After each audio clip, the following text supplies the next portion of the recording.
Pues ni verano hasta San Juan, ni invierno hasta Navidad. Parece mentira, ¿no? Este mes de diciembre nos ha traído bastante más nieve, a muchas montañas, sobre todo del norte, como puede ser Pirineos. Pero también hemos tenido la llegada de fríos más intensos en comparación con los de los últimos años en este mes de diciembre. Pero fíjense, porque tenemos por delante la llegada del 2025.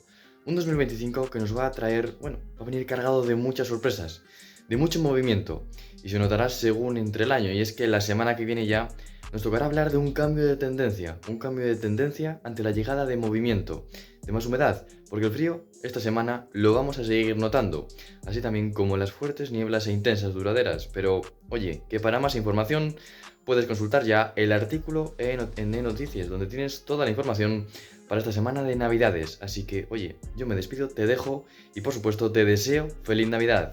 Así que nada, nos vemos en breve, nos vemos pronto.